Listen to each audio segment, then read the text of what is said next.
Price Lord. உயிர்த்தெழுந்த இயேசு கிறிஸ்துவின் நாமத்தில் அன்பின் வாழ்த்துக்கள். ஆறுதலும் ஆறுதலும் நிகழ்ச்சியில் கர்த்தருடைய வார்த்தையை கேட்பதற்கு இணைந்திருக்கிற ஒவ்வொருவரையும் ஆண்டவர் ஆசீர்வதிப்பாராக. தேவன் நன்மைகளை பெருக செய்கிறவர், கிருபை நிறைந்தவர், உண்மை உள்ள தேவன். வார்த்தைகளுக்கு உங்களுடைய செவிகளை சாயுங்கள். ஆண்டவர் உங்களை ஆசீர்வதிப்பார். இந்த நாளுடைய தியானத்திற்காக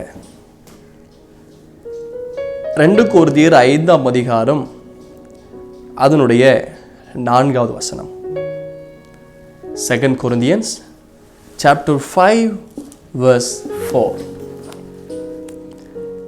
இந்த கூடாரத்தில் இருக்கிற நாம் பாரம் சுமந்து தவிக்கிறோம். இந்த போர்வையை களைந்து போட வேண்டும் என்று விரும்பாமல், மரணமானது ஜீவனாலே விழுங்கப்படுவதற்காக போர்வையை தரித்தவராய் இருக்க வேண்டும் என்று விரும்புகிறோம். அந்த வசனத்துடைய ஆரம்பத்தை கவனியுங்கள். 2 கொரிந்தியர் 5:4. இந்த கூடாரத்தில் இருக்கிற நாம் பார சுமந்து தவிக்கிறோம். ஜெபிப்போமா? அன்பின் தகப்பனே, இயேசுவின் நாமத்தில் நாங்கள் ஜெபிக்கிறோம். இந்த நேரத்திற்காக நன்றி செலுத்துகிறோம். ஆண்டவரே, இந்த வார்த்தைகளை கேட்க இருக்கிற ஒவ்வொருவரையும் கர்த்தர் பலப்படுத்துவீராக, ஆசீர்வதிப்பீராக, தைரியப்படுத்துவீராக. ஆவியானவரை இப்பொழுது எங்களோடு கூட பேச போறதுக்காக உமக்கு ஸ்தோத்திரம். ஹல்லேலூயா. கர்த்தருடைய ஆவியானவர் எங்களோடு கூட பேசுவீராக. பூமிக்குரிய கூடாரமாக இந்த கூடாரத்தில் தேவனுடைய ஆவியானவர் எப்படி நடக்க வேண்டும் என்பதை குறித்து எங்களோடு கூட பேசுங்க. சத்தத்தை கேட்கிற ஒவ்வொருடைய வாழ்க்கையில் ஒரு பெரிய மாற்றம் உண்டாகட்டும் என்று சொல்லி ஜெபிக்கிறேன். இயேசுவின் நாமத்தில் பிதாவே, ஆமென், ஆமென். God bless you. கர்த்தர் நம்மோடு கூட பேசுவாராக. இந்த 2 கொரிந்தியர் 5ஆம் அதிகாரத்தில், குறிப்பாக இந்த அதிகாரத்தில் ஆவிக்குரிய பல சத்தியங்களை குறித்து எழுதப்படுகிறது. நாம் இன்றைக்கு தியானிக்க போகிற வேத வசனம், வேத காரியம் என்னவென்றால் சத்தியம், கூடார வாழ்க்கை. கூடார வாழ்வில் நாம் எப்படி வாழ வேண்டும்? கூடாரம் என்றால் உங்களுக்கு சிந்தையில் உடனே வரும் டென்ட். டென்ட் அப்படின்னாலே டெம்பரவரி, கலைந்து போடுகிற கூடாரம். வீடு என்பதற்கு வித்தியாசமான அர்த்தம், கூடாரம் என்பதற்கு வித்தியாசமான அர்த்தம். மாளிகை என்பது வேறு, கூடாரம். இந்த கூடாரம் எதை வெளிப்படுத்துகிறது? அதே 5ஆம் அதிகாரம், 2 கொரிந்தியர் 5ஆம் அதிகாரம் 1ஆம் வசனம் பாருங்க. பூமிக்குரிய கூடாரமாகிய நம்முடைய வீடு அழிந்து போனாலும் தேவனால் கட்டப்பட்ட கைவேலை இல்லாத நித்திய வீடு பரலோகத்தில் நமக்கு உண்டென்று அறிந்திருக்கிறோம். இதுல பார்க்கிறோம், இந்த வசனத்துல 2 பகுதி இருக்குது. ஒன்று பூமிக்குரிய கூடாரமாகிய நம்முடைய வீடு, பூமிக்குரிய கூடாரம். இன்னொன்று நித்திய வீடு, பரலோகம். ஒன்று பரலோகத்தை குறித்து எழுதுகிறது, இன்னொன்று கூடாரம் நம்முடைய சரீரத்தை குறித்து, நம்முடைய வாழ்க்கை ஒரு கூடாரம் என்று எழுதுகிறார். அப்புறம் 2ஆம் வசனத்தை பார்க்கிறோம், ஏனெனில் இந்த கூடாரத்திலே நாம் தவித்து, இந்த மாம்சம், இந்த சரீரம் ஒரு கூடாரம் அப்படின்னா டெம்பரவரி கலைஞ்சு போட்டுருவாங்க. இந்த திருமண வீடுகளோ சில ஃபங்க்ஷன்ஸ் வரும்போது சாமினாவோ சின்ன டென்ட், பந்தல் போடுவாங்க, டென்ட், கூடாரம் போடுவாங்க, கூடாரம் அமைத்து அதை எடுத்துகிட்டு போயிடுவாங்கன்னு அர்த்தம். அதே மாதிரி தான் இந்த கூடாரம் நாம் இங்கே விட்டு மறுரூபமாக்கப்பட்டு நித்திய வீட்டுக்கு போவோம் என்பதை வெளிப்படுத்துகிறது. ஆண்டவர் நல்லவர். பாருங்க, இந்த கூடாரத்தில் நாம் தவித்து பரமவாச ஸ்தலத்தை தரித்துக் கொள்ள மிகவும் வாஞ்சியா இருக்கிறோம். அப்புறம் 4ஆம் வசனத்தை பார்க்கணும், இந்த கூடாரத்தில் இருக்கிற நாம் பாரம் சுமந்து தவிக்கிறோம். இந்த கூடாரம். அப்புறம் கீழே எழுதும்போது பவுல் சொல்றாரு, என்ன சொல்றாருன்னா 7ஆம் வசனத்துல, இந்த தேகத்தில் குடியிருக்கையில் கர்த்தரிடத்தில் குடியது இருப்போம் என்று அறிந்தும் எப்பொழுதும் தைரியமாக இருக்கிறோம். இந்த தேகத்தை விட்டு குடி போக விரும்புகிறார். அப்படின்னா இந்த கூடாரத்தை விட்டு நான் குடி போகணும் விரும்புகிறார். ஆண்டவர் நல்லவர். அப்போ நம்முடைய சரீரம் கூடாரம். பழைய பரிசுத்தவான்கள், விசுவாச வீரர்கள் இந்த விசுவாச பட்டியல் எழுதும்போது எபிரேயர் 11ஆம் அதிகாரம் அதனுடைய 13ஆம் வசனம், இவர்கள் எல்லோரும் வாக்குத்தத்தம் பண்ணப்பட்டவைகளை அடையாமல் தூரத்திலே அவைகளை கண்டு நம்பி அணைத்து கொண்டு பூமியின் மேல் தங்களை அந்நியரும் பரதேசிகளும் என்று அறிக்கையிட்டு விசுவாசத்தோடு மரித்தார்கள். இப்படி அறிக்கையிடுகிறவர்கள் சுயதேசத்தை நாடி போகிறோம் என்று தெரிவிக்கிறார்கள். அப்ப அந்நியரும் பரதேசியுமா எண்ணி அந்நியர் பரதேசி என்ன பண்ணுவாங்கன்னா கூடாரம் போட்டுவாங்க. பரதேச வாழ்க்கை இஸ்ரவேல் ஜனங்கள் தேசம் போற வரைக்கும் அந்நியரும் பரதேசியுமா இருந்தாங்க. அது வாக்குத்தத்த தேசத்தை சுதந்திரிக்கிறதுக்கு முன்னாடி கூடாரம் போட்டே இருந்தாங்க, டென்ட். அப்போ நம்முடைய சரீரம் நம்முடைய எப்படி போடப்பட்டிருக்குதுன்னா கூடாரம். இந்த நிலையில்லாத கூடார வாழ்க்கையில் நம்ம எப்படி வாழணும்னு தான் இன்னைக்கு தியானிக்க போறோம். நிலையில்லாத கூடாரத்தில் எப்படி வாழணும். எபிரேயர் 11ஆம் அதிகாரம் 9ஆம் வசனம், விசுவாசத்தினாலே அவன் வாக்குத்தத்தம் பண்ணப்பட்ட தேசத்தில் பரதேசியை போல சஞ்சரித்து அந்த வாக்குத்தத்திற்கு உடன் சோதரராகிய ஈசாக்கோடும் யாக்கோபோடும் கூடாரத்திலே கூடியிருந்தான். பாருங்களேன், கூடாரத்திலே கூடியிருந்தான். எப்படி கொடுக்கிறார் பாருங்க. விசுவாசத்தினாலே அவன் வாக்குத்தத்தம் பண்ணப்பட்ட தேசத்திலே பரதேசியை போல சஞ்சரித்து அந்த வாக்குத்தத்திற்கு உடன் சுதந்திரராகிய ஈசாக்கோடும் யாக்கோபோடும் கூடாரங்களிலே கூடியிருந்தான். அடுத்த வசனமாக, ஏனெனில் தேவன் தாமே கட்டி உண்டாக்கின அஸ்திபாரமான நகரங்களுக்கு அவன் காத்திருந்தான். எப்படின்னா ஒரு பொறுமையா இங்க இருக்கிறார். அது தேசத்துல பொறுமையா கூடாரத்தில் தங்கி இருக்கிறார்.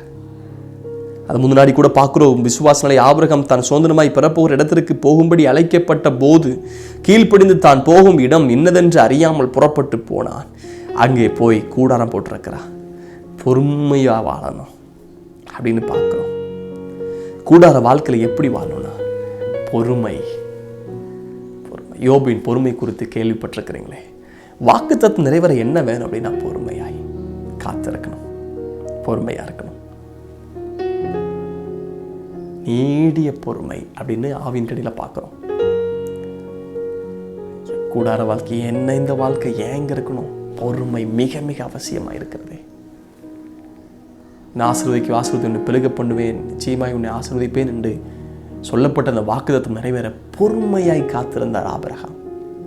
அந்த கூடாரத்தில் வாழ்ந்தார்கள். எப்படி வாழ்ந்தாங்கன்னா விசுவாசத்துல வாழ்ந்தாங்க.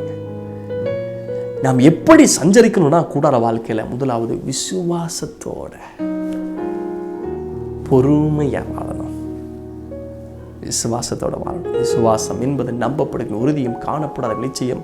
விசுவாசம் தான் ஒரு அஸ்திபாரம். கிறிஸ்தவுடைய அஸ்திபாரமே விசுவாசம் தான்.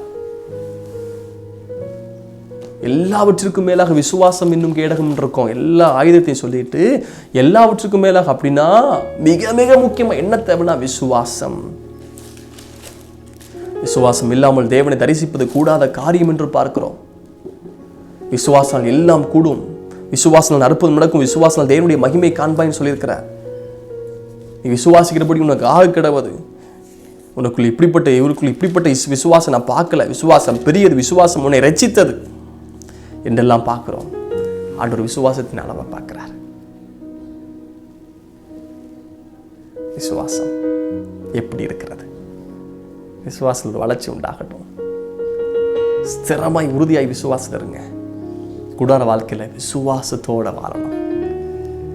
2வது 25ஆம் அதிகாரம், ஆதியாகமம் 25ஆம் அதிகாரம் 27ஆம் வசனம். இந்த பிள்ளைகள் பெரியவர்களான போது ஏசா வேட்டையில் வல்லவனும் வனசஞ்சாரியுமாய் இருந்தான். யாக்கோபு குணசாலியும் கூடாரவாசியுமாய் இருந்தான். யாக்கோபை குறித்து இப்ப எழுதப்படுகிறது கூடாரவாசி, குணசாலி, கூடாரவாசி. அப்போ கூடாரத்தில் எப்படி வாழணும் அப்படின்னா குணசாலியா வாழணும். நல்ல குணங்கள். வர முக்கியம் அல்ல, குணம் முக்கியம். ஆண்டவர் இயேசு கிறிஸ்து இருந்தது போல நல்ல குணங்கள் அடைகளாய் நாம் தரித்துக் கொள்வோம். அன்பு, சாந்தம், பொறுமை, இரக்கம், தயவு, மன்னிப்பு, மகிழ்ச்சி, சந்தோஷம், விட்டு கொடுத்தல், பொறுமை, இப்படிப்பட்ட நல்ல குணங்களினால கர்த்தர் நம்மை நிரப்புவாராக. குணசாலி, கூடார வாழ்க்கையில் எப்படி வாழணும்னா குணசாலியா வாழணும். குணசாலியா. அந்த மரம் எப்படிப்பட்டதுன்னு சொல்லி அந்த கனிகளால் அறியலாம்.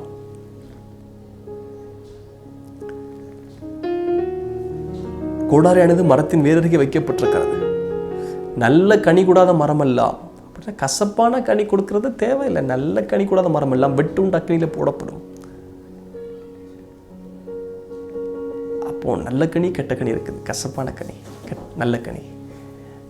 நாம் மரம் கூடார வாழ்க்கையில் எப்படி இருக்கிறோம், எப்படிப்பட்ட கனியை கொடுக்கிறோம், குணத்தினால் அறியலாம். குணம் மிக மிக மிக முக்கியம். கிறிஸ்தவ வாழ்க்கையின் போது ஃபுல்லா லைஃப், டாக்கிங் அபவுட் லைஃப். அதுக்கு பின்பதாக அவர் வெளியே போகும்போது, கூடாரத்தை விட்டு வெளியே போகும்போது யாக்கோபுடைய வாழ்க்கை எத்தனை மாறி போகுது. அந்த யாக்கோபை கர்த்தர் சந்திச்சார். குணசாலி, கூடாரவாசி, குணசாலியா இருக்கணும். முதலாவது பார்த்தோம், விசுவாசத்தோடு பொறுமையா வாழணும். ரெண்டாவது குணசாலி. மூணாவது ஆதியாகமம் 18ஆம் அதிகாரம் அதனுடைய 1ஆம் வசனம். அவனுடைய நாமத்து மகிமை உண்டாகட்டும். ஜெனிசிஸ் 18:1. பின்பு கர்த்தர் மம்ரேயின் சமபூமியிலே அவனுக்கு தரிசனமானார். அவன் பகலின் உஷ்ண வேளையில் கூடாரங்களிலே கூடார வாசலிலே உட்கார்ந்திருந்து, ஆண்டவர் நல்லவர் பாருங்க. அந்த கூடார வாசலில் உட்கார்ந்து தன் கண்களை ஏறெடுத்து பார்க்கும்போது இதோ 3 புருஷர் அவனுக்கு எதிரே நின்றார்கள். அவள் கண்டவுடனே அவன் கூடார வாசலிலிருந்து அவனுக்கு எதிர்கொண்டு ஓடி தரை மட்டும் குனிந்து, ஆண்டவரே, உம்முடைய கண்கள் எனக்கு கிருபை கிடைத்தானால் நீர் அடியேன் விட்டு கடந்து போக வேண்டாம், இங்க வரணும். ஒரு ஆபிரகாம் பாருங்க, தேவ வார்த்தையை மதிக்கிறார். கர்த்தர் தரிசனமாறாரு. அந்த உஷ்ண வேளையில கூடார வாசல் உட்கார்ந்து இருக்கிறாரு. ஆபிரகாம் கர்த்தருடைய வார்த்தையை மதிக்கிறார். இந்த கூடார வாழ்க்கையில கர்த்தர் வார்த்தையை கொடுக்கிறார் ஆபிரகாம்கிட்ட. அந்த வார்த்தையெல்லாம் கேட்கிறார். அவர் சொல்றாரு, நீ போய்ப்பா, நீ பண்ணு, நீ சொன்னபடியே செய். சொன்னபோது, கர்த்தரால் உனக்கு ஆகாத காரியம் உண்டோ? நீ கேட்கும் போது, உற்ப காலத்திட்டத்தில் உன்னிடத்தில் திரும்ப வருவேன், அப்பொழுது சாராளுக்கு ஒரு குமாரன் இருப்பான். அந்த தேவனுடைய வார்த்தையை மதிக்கிறார் கூடார வாழ்க்கையில. தேவன் பேசுகிற வார்த்தை, தீர்க்கதரிசன வார்த்தைகள், வாக்குத்தத்த வார்த்தைகள் எல்லாம் மதிங்க. கர்த்தருடைய வார்த்தை அவ்வளவு விலையேறப்பட்டது. வெள்ளித்தட்டில் வைக்கப்பட்ட பொற்பளங்களுக்கு சமானம் கர்த்தருடைய வார்த்தை. கர்த்தருடைய வார்த்தை விலையேறப்பட்ட வார்த்தை. இந்த வார்த்தைகளுக்கு மதிப்பு கொடுங்க. கூடார வாழ்க்கை எப்படி ஒரு ஆபிரகாம் தரிசனமா பார்க்கிறார, கூடாரத்தை தரிசிப்போம். ஆண்டவர் நல்லவர். ஆதியாகமம் 5ஆம் அதிகாரம் 9ஆம் வசனம். ஆதியாகமம் 5ஆம் அதிகாரம் 9ஆம் வசனம். விவேகத்தோடு வாழணும். அடுத்தது கூடார வாழ்க்கையில எப்படி வாழணும் அப்படின்னா, விவேகத்தோடு வாழணும். கர்த்தர் நல்லவர். என்ன செய்யணும், எப்படி நடக்கணும், இந்த கூடாரத்தில் என்னெல்லாம் செய்யணும் அப்படின்னு சொல்லி ஒரு விவேகத்தோட கூடார வாழ்க்கையில வாழ வேண்டும். என்னாகமத்தின் புஸ்தகம் 24ஆம் அதிகாரம் அதனுடைய 5வது வசனம். யாக்கோபே, உன் கூடாரங்களும் இஸ்ரவேலின் வாசஸ்தலங்களும் எவ்வளவு அழகானவைகள். கர்த்தர் பேசுறார் பாருங்க. யாக்கோபே, உன் கூடாரங்கள், இஸ்ரவேல் உன் வாசஸ்தலம் எவ்வளவு அழகானவைகள். கூடாரம் அழகுடன் வைக்கணும். கூடாரம் அழகு. அழகை குறித்து பேசும்போது எது அழகு தெரியுமா? பரிசுத்த அலங்காரத்துடனே கர்த்தரை தொழுது கொள்ளுங்கள். Worship the Lord with the beauty of holiness. பரிசுத்த அழகு. பெண்களை குறித்து எழுதும்போது கூட வேதத்துல என்ன அழகை குறித்து எழுதுகிறாருன்னா, பொண்ணல்ல. அந்த அழகை குறித்து எழுதும்போது, ஆண்டுடைய நாமத்து மகிமை உண்டாகட்டும். சாந்தம், அழியாத அலங்கரிப்பா இருக்கிற சாந்தம், அமைதியுள்ள ஆவியை இருதயத்தில் மறைந்திருக்கிற குணமே உங்களுக்கு அலங்காரம் பார்க்கப்படுவது, அதுவே தேவனுடைய பார்வை விலையேறப்பட்டது. 1 பேதுரு 3ஆம் அதிகாரம் 3ஆம் வசனம். மயிரை பின்னி பொன்னாரம்பரங்களை அணிந்து உயர்ந்த வஸ்திரங்களை உடித்துக் கொள்வதாகிய புறம்பான அலங்கரிப்பு உங்களுக்கு அலங்காரமாயிராமல். எது அழகு அப்படின்னா, சாந்தம், பொறுமை, உள்ளான காரியங்கள், பரிசுத்தம் என்கிற ஒரு அலங்காரம். பரிசுத்தமானது நித்திய நாளாய் ஆலயத்தில் அலங்காரமாக இருப்பதாக பார்க்கிறோம். கூடாரம் எப்படி இருக்கணும்னா பரிசுத்தம். சுத்தம் என்பதற்கும் பரிசுத்தம் என்பது வித்தியாசம். பரிபூர்ணமா, பிளேம்லெஸ், குற்றமற்ற, கரைதிரை இல்ல பரிசுத்தம் உள்ள இந்த அனுபவத்தை ஆண்டவர் நமக்கு தரட்டும். கூடாரம் இப்படி இருக்கணும், பரிசுத்தமா இருக்கணும். கூடாரம் எப்பொழுதும் அழகா இருக்கணும். யாக்கோபுடைய வாசஸ்தலம் அழகா இருந்தது போல எப்பொழுதும் கூடாரம் அழகா இருக்க வேண்டும். ஆண்டவர் நல்லவர். 2 பேதுரு 1:13 நம்முடைய கர்த்தராகிய இயேசு கிறிஸ்து எனக்கு அறிவித்தபடியே நான் என் கூடாரத்தை விட்டு போவது சீக்கிரத்தில் நேரிடும் என்று அறிந்து இந்த கூடாரத்தில் நான் இருக்கும் அளவு உங்களை நினைப்பூட்டி எழுப்பி விடுவது நியாயம் என்று எண்ணுகிறேன். இந்த பேதர் எழுதுறாரு பாருங்களேன். நம்முடைய கர்த்தராகிய இயேசு கிறிஸ்து எனக்கு அறிவித்தபடி நான் என் கூடாரத்தை விட்டு போவது சீக்கிரத்தில் நேரிடும் என்று அறிந்து, என் கூடாரத்தை விட்டு நான் சீக்கிரம் போறேன். அறிந்த சத்தியத்துல உண்மையா வாழ்றாரு. அறிந்த சத்தியத்துல நல்லா வாழ்றாரு பேதுரு. சொல்றார், இந்த கூடாரத்தில் நான் இருக்கும் அளவும் உங்களை நினைப்பூட்டி எழுப்பி விட வேண்டும் என்று நியாயம் என்று எண்ணுகிறேன். அநேகரை எழுப்பி விடுறார். கூடாரத்திலிருந்து கூடாரத்தை விட்டு பெயர்ந்து போறதுக்கு முன்பதாக அநேகரை எழுப்பி விடுறார். மிக மிக முக்கியமாய் பவுல் சொல்ல, தேகத்தை விட்டு பிரிஞ்சு போக விரும்புறேன், அவரோடு கூட இருக்க விரும்புறேன். இந்த கூடாரத்தை விட்டு கலைந்து போய் நான் அவரோடு கூட நித்தி விட்டு இருக்க விரும்புறேன். இதை பேதுரு சொல்றாரு, இயேசு கிறிஸ்து எனக்கு அறிவித்தபடியே இந்த என் கூடாரத்தை விட்டு போவது நிச்சயத்தில் சீக்கிரத்தில் நேரிடும் என்று அறிந்தார். நிச்சயத்தில் நான் சீக்கிரமா இந்த கூடாரத்தை விட்டு நான் பெயர்ந்து போக போறேன். நமக்குள்ள ஒரு சிந்தை இருக்க வேண்டும், ஒரு அறிவு இருக்க வேண்டும். இந்த பூமிக்குரிய கூடாரமாகி இந்த சரீரத்தை விட்டு நம்ம பிரிஞ்சு போற நாள் வரப்போகுது.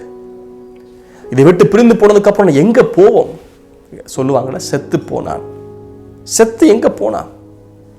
நரகம், பரலோகம் இருக்கிறது. நித்திய வீட்டுக்கு ஆயத்தமா இருக்கிறோமா?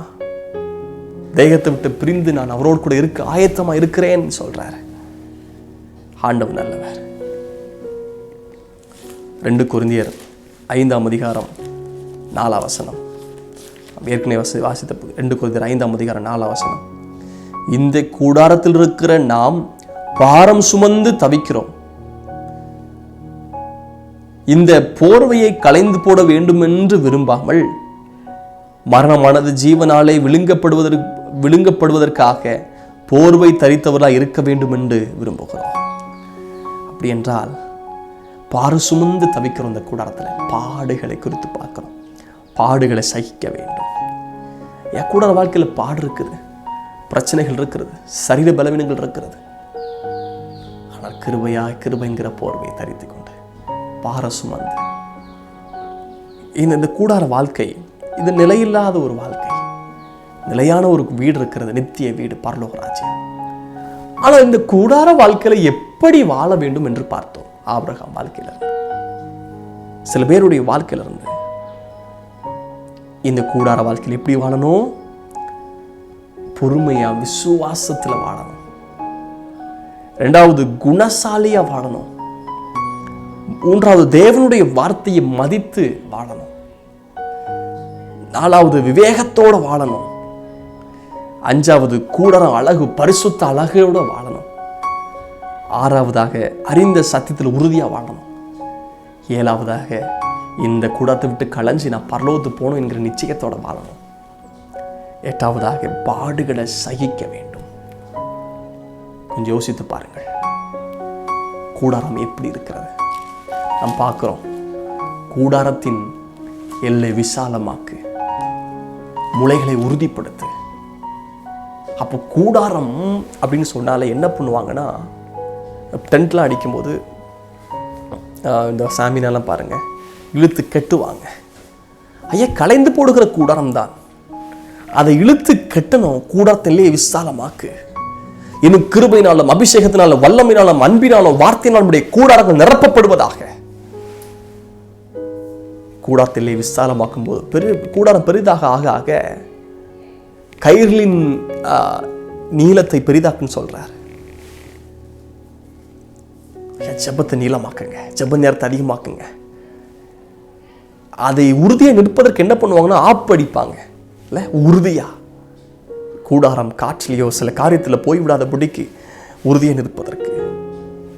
அப்போ இந்த பூமிக்குரிய வாழ்க்கையில கூடாரம், இஸ்ரவேல் ஜனங்கள் பாளையம் இறங்கினாங்க. 41 இடத்துல பாளையம் இறங்கினாங்க. பாளையத்தை கூடாரத்தை போட்டாங்க. ஆசரிப்பு கூட நிற்பதற்கு அதற்கு பாதம் இருக்கும். வனாந்தர பாதையில் நிற்பதற்கு தேவனுடைய கிருபை பரிசுத்தம் என்கிற ஒரு பாதம், கூடாரம் சாதனம் நிற்க முடியாதுங்க. வீடை போல அல்ல கூடாரம், மிக மிக கவனமாக இருக்க வேண்டும். இந்த கூடாரம் நிற்பதற்கு தேவனுடைய பலன் தேவை. உறுதியாய் ஆப்படிச்சு போல் நிற்கணும், கயிறு கட்டணும். நம்முடைய கூடாரத்தில் எப்படி இருக்கிறோம் என்பதை பாருங்கள். பரிசுத்தமா, விசுவாசத்தோட, பொறுமையா, வேதத்தை மதித்து, பாடுகளை சகித்து இந்த கூடார வாழ்க்கையில் வாழ்வோம். சில யோசித்துக் கொண்டிருக்கலாம், ஏன்னா கூடாரத்தில் வாழ்றேன், கூடார வாழ்க்கையில் பயங்கரமான பாடுகளை நான் பெற்றுக்கொண்டிருக்கிறேன், சகித்துக் கொண்டிருக்கிறேன், எனக்கு ஒரு நல்ல வாழ்க்கை கிடைக்குமா? இது யோசித்துக் கொண்டிருக்கிறீங்களோ? ஆமா, நிச்சயமா இருக்குது. மிக மிக முக்கியமா இக்காலத்து பாடுகள் இனி நம்மில் வெளிப்பட போகிற மகிமைக்கு ஒப்பிடத்தக்கவைகள் அல்லவேன்னு பார்க்கிறோம். கூடார வாழ்க்கை பிரச்சனை இருக்கிறதா, சரீர பலங்கள் இருக்கும். உலகத்தில் உபத்திரம் உண்டு, ஆனால் திடன் கொள்ளுங்கள், நான் உலகத்தை ஜெயித்தேன்னு சொல்றார். பாடுகள் நிறைந்த உலகம், பிரச்சனைகள் நிறைந்த உலகம், துக்கம் நிறைந்த உலகம். ஆனா ஒன்று இருக்கிறது, அழுகை இல்லாத, துக்கம் இல்லாத ஒரு ராஜ்யம் இருக்கிறது. நித்திய வீடு நமக்காய் ஆயத்தப்பட்டு கொண்டிருக்கிறோம். இந்த கூடார வாழ்க்கையில தேவனுக்கு பிரியமாய் வாழ்ந்தோமானால் நித்திய வீடை நாம் சுதந்திரித்துக் கொள்ள முடியும், சுதந்திரித்துக் கொள்ள முடியும். ஆனால் கூடாரத்தை பாதுகாத்துக் கொள்ளுங்கள்.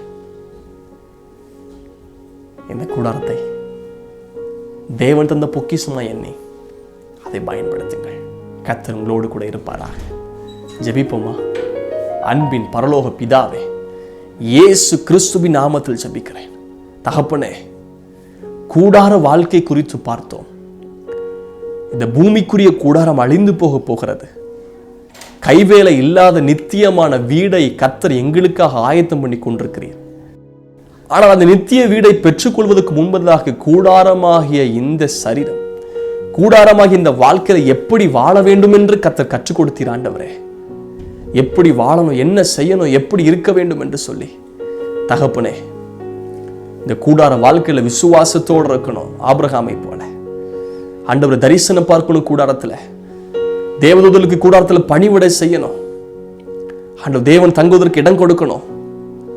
இந்த கூடாரத்துல இருந்து கலைந்து போய் உன்னதமான வீட்டை போய் தரிசிக்கணும். ஒரு ஆஞ்ச இருக்கணும். பேதுருக்குள்ள இருந்துச்சப்பா, பவுலுக்குள்ள இருந்து தேகத்தை விட்டு பிரிந்து அவரோடு கூட இருக்க விரும்புறேன்னு சொன்னார். சீக்கிரத்தை இந்த கூடாரத்தை விட்டு கலைஞ்சு நான் போயிடுவேன்னு சொன்னார் பேதுரு. ஆண்டவரே, பாடுகளை சுமக்கிற பலன் தாரும். ஆண்டவரே, பரிசுத்தமா இருக்கணும். யாக்கோபேயின் வாசஸ்தலங்கள், கூடாரங்கள் எவ்வளவு அழகா இருக்குது. பரிசுத்த அழகு எங்க கூடாரத்துக்குள்ள இருக்கட்டும் என்று சொல்லி ஜெபிக்கிறேன். இந்த வார்த்தை கேட்ட ஒவ்வொருவரையும் கர்த்தர் பலப்படுத்துவீராக. இவர்கள் கூடாரத்துல எப்படி எப்படி வாழணும்னு கேட்டது போல பரிசுத்தமாய் வாழ கர்த்தர் கிருபை தாரும். பரலோக நம்பிக்கை உண்டாகட்டும். ஆண்டவரே, இந்த அழிந்து போகிற இந்த கூடாரத்தை அழகுபடுத்தி சரீரத்தை வீணான காரியங்களை செய்து வீணான காரியத்தை இடம் கொடுத்துட்டு இருக்கிறாங்க. அழிய போகிற மாமிசம், அழிந்து போகக்கூடிய மாமிசம், ஆண்டவரே, புண்கள் நடைய போகிற, அழுக போகிறது, புழுக்கள் திங்க போகிறது. இதற்கு தவறான காரியங்களையும் உலக ஆடம்பரத்தையும் முக்கியத்துவப்படுத்தி கொண்டிருக்கிறோம். ஆனால் எங்கள் சரீரம் மறுரூபமாக்கப்படுவதற்கு நாங்கள் ஆயத்தமாக கிருபை தாரோம். இந்த கூடாரம் மறுரூபமாக்கப்படுவதற்கு எங்களை ஆயத்தப்படுத்துவீராக. அந்த வார்த்தை கேட்ட ஒருவரையும் பரலோக நம்பிக்கையோடு வாழ கிருபை தாரும்.